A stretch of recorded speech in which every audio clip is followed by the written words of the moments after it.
पुजारी और हत्यारे राम रहीम के एक और कुकर्म पर अब हिसाब होने वाला है। 19 साल बाद रणजीत सिंह मर्डर केस में फैसले की घड़ी आ चुकी है। ठीक 4 साल बाद एक बार फिर सबकी निगाहें पंचकुला की सीबीआई कोर्ट पर होंगी, जहां 26 अगस्त को फैसला सुनाया जाएगा।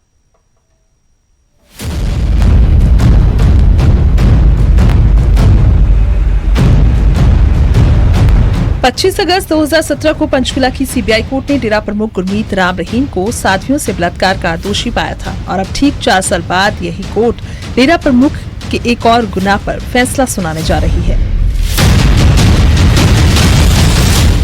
डेरे के राजदार रंजीत सिंह हत्याकांड में सुनवाई मुकम्मल हो चुकी है और अदालत ने फैसला सुरक्षित रख लिया है।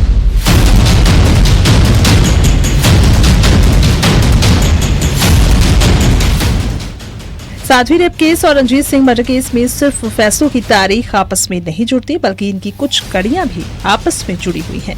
क्योंकि साल 2002 में गुमनाम चिट्ठियों के जरिए साथियों से बलात्कार की खबर बाहर आने के बाद ही रंजीत सिंह पर राम रहीम और उसके करीबियों को शक होने लगा था। कुरुक्षेत्र के खानपुर कोलियां गांव का रहने वाला रंजीत सिंह सिरसा में डेरा सच्चा सौदा की प्रबंधन टीम का सदस्य था। बताते हैं कि गुरमीत राम रहीम और उनके करीबियों को शक था कि गुमनाम साध्वी के नाम से जो खत प्रधानमंत्री और हाईकोर्ट के जजों को भेजे गए थे, उनमें रंजीत सिंह का ही हाथ था। सीबीआई की चार्जशीट के मुताबिक 10 जुलाई 2002 को डेरा सच्चा सौदा की प्रबंधन समिति के सदस्य रहे रंजीत सिंह की इसलिए हत्या कर दी गई थी क्योंकि डेरे को शक था कि उसने अपनी ही बहन से वो खत प्रधानमंत्री को लिखवाया था। रंजीत की बहन भी डेरे में साध्वी थी और डेरा प्रमुख के खिलाफ गुमनाम खत सामने आने से कुछ दिन पहले उसने छोड़ दिया था। गवाहों के बयान और अपनी तफ्तीश के बाद अदालत में सीबीआई की तरफ से जो दावा किया गया उसके मुताबिक जब रंजीत सिंह ने खुद को डेरे से दूर कर लिया था तो 16 जून 2002 को उसे डेरा सच्चा सौदा पर बुलाया गया और मुंह बंद रखने की धमकी दी गई। अवतार सिंह और इंदर सेन नाम के शख्स थे जिन्होंने रंजीत सिंह को गुमनाम खतों के लिए बाबा से माफी मांगने को कहा, लेकिन रंजीत सिंह ने ऐसा करने से साफ इनकार कर दिया, जिस पर उसे अंजाम भुगतने की चेतावनी दी गई थी। सीबीआई की तफ्तीश के मुताबिक इसी के बाद अवतार सिंह और इंदर सेन ने कृष्णलाल, जसबीर सिंह और सफदर सिंह के साथ मिलकर रंजीत सिंह की हत्या की साजिश रची। सीबीआई ने 2007 में बाबा के ड्राइवर और मुकदमे के एक अहम गवाह खट्टा सिंह के बयान भी दर्ज किए थे, जिसमें उसने दावा किया था कि खुद डेरा प्रमुख गुरमीत राम रहीम ने ही रंजीत सिंह की हत्या का हुक्म दिया था और जिस वक्त ये सब कुछ हो रहा था वो वहीं पर मौजूद था। लेकिन फरवरी 2012 में सुनवाई के दौरान खट्टा सिंह अपने बयान से मुकर गया। तब उसने कहा कि उसने कभी भी ऐसा बयान नहीं दिया। सीबीआई को दिए बयान से उलट खट्टा सिंह ने कहा कि डेरा प्रमुख ने ना तो किसी को धमकाया था और न ही किसी को भी मारने के लिए कहा था। हालांकि कुछ महीने बाद खट्टा सिंह एक बार फिर अपने पहले बयान पर वापस आया और यहीं से बाबा की मुश्किल बढ़ने लगी और अब मुकदमा मुकाम तक पहुंचा है। पंचकुला से तारा ठाकुर के साथ ब्यूरो रिपोर्ट, न्यूज़ 18। उधर नीरज चोपड़ा बुधवार को पहली बार मुख्यमंत्री मनोहर लाल से मिले। मुख्यमंत्री ने उनका स्वागत किया और स्वर्ण पदक जीतने के लिए उन्हें बधाई दी। इस दौरान हरियाणा के खेल मंत्री और पूर्व ओलंपियन संदीप सिंह भी मौजूद थे। मनोहर लाल ने कहा, मैंने नीरज चोपड़ा को ओलंपिक के लिए एथलीट्स को तैयार करने के लिए नेतृत्व करने को कहा है। हम हरियाणा को खेलों का हब बनाना चाहते हैं। नीरज यहाँ आए हैं, अब देश का नाम इनके साथ जुड़ गया है। नीरज हमारे देश और खेल जगत का सम्मान है। वो होनहार खिलाड़ी हैं, हरियाणा को इन पर गर्व है। वहीं सरकार के ऑफर पर ओलंपिक गोल्ड मेडलिस्ट ने कहा, मैं इस बारे में सोचूंगा। हरियाणा के गौरव नीरज चोपड़ा इस वक्त सीएम रेजिडेंस में हमारे साथ है। नीरज जी, पहला सवाल ये है कि देश और प्रदेश का मान आपने बढ़ाया, क्या कहेंगे सर? बहुत अच्छा लग रहा है कि देश और प्रदेश का नाम कर पाया हूँ, तो बहुत खुशी है। एक मेरा भी सपना पूरा हुआ है, साथ ही साथ एक मैंने देश और विदेश का नाम, प्रदेश का नाम रोशन किया। नीरज भाई, हम तो 13 तारीख से इंतजार कर रहे थे आपका, पता लगा स्वास्थ्य ठीक नहीं, कैसी तबीयत है आपकी? अभी ठीक है जी, बीच में थोड़ी प्रॉब्लम हो गई थी, लेकिन अभी मैं ठीक हूँ। प्रधानमंत्री से मिले, मुख्यमंत्री से मिले, क्या बातचीत हुई आपकी?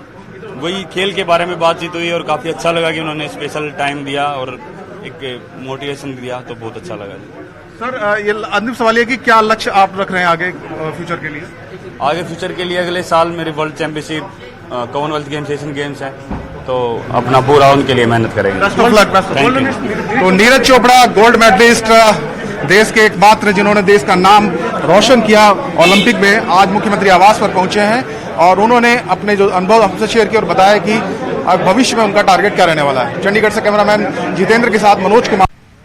और इनका सम्मान यानी अब ये एक सिनोनिमस देश के साथ इनका नाम जुड़ गया है, तो देश का सम्मान है, पूरे समाज का सम्मान है, हमारे खेल जगत का सम्मान है। एक होनहार खिलाड़ी है,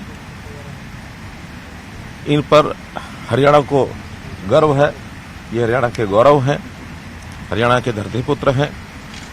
और हम लोग जैसा सोचते हैं कि हरियाणा को देश का खेलों का हब बनाया जाए, तो निश्चित रूप से ऐसे सभी होनहार खिलाड़ी, क्योंकि इस बार ओलंपिक में हरियाणा से हमारे 30 खिलाड़ी गए थे और कुल जो मेडल टैली थी 7, जिसमें से 6 व्यक्तिगत मेडल है।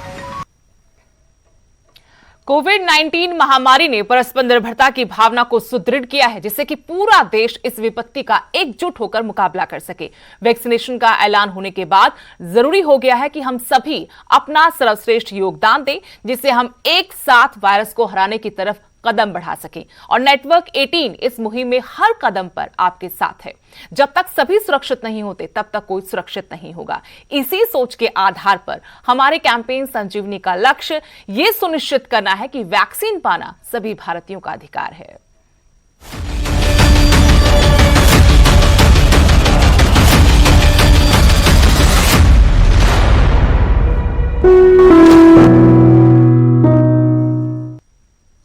क्या सैनिटाइजर हानिकारक हैं? क्या टीके आपके डीएनए को संशोधित करते हैं? क्या टीकाकरण आपको कोविड-19 से संक्रमित कर सकता है? क्या ये कुछ सवाल आपके मन में भी हैं? खैर, अब एक जगह है जहां आपके सभी प्रश्नों का उत्तर दिया जा सकता है, और ये सब आपके फोन पर होगा। नेटवर्क 18 और फेडरल बैंक के राष्ट्रव्यापी वैक्सीन जागरूकता अभियान के तहत कोविड-19 के खिलाफ Sanjeevani a shot of life Sanjeevani WhatsApp helpline शुरू की गई है। आपको बस 7977773753 नंबर पर व्हाट्सएप करना है और आपको तुरंत आपके उत्तर मिल जाएंगे। जानकारी जिसे जांच और क्रॉस चेक किया गया है। तो आगे बढ़ें, कोविड-19 पर अपने प्रश्नों को व्हाट्सएप करें और अपनी जरूरत की सभी जानकारी हासिल करें। संख्या एक बार फिर से बता देते हैं, 7977773753।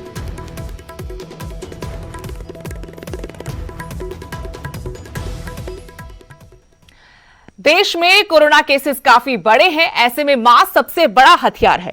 हम आपसे बार बार अपील करते हैं, आप मास्क पहनिए। इसको लेकर न्यूज 18 ने एक मुहिम भी शुरू की है, मास्क पहनो इंडिया। आप खुद लें, परंतु जब तक महामारी है आप मास्क नहीं उतारेंगे।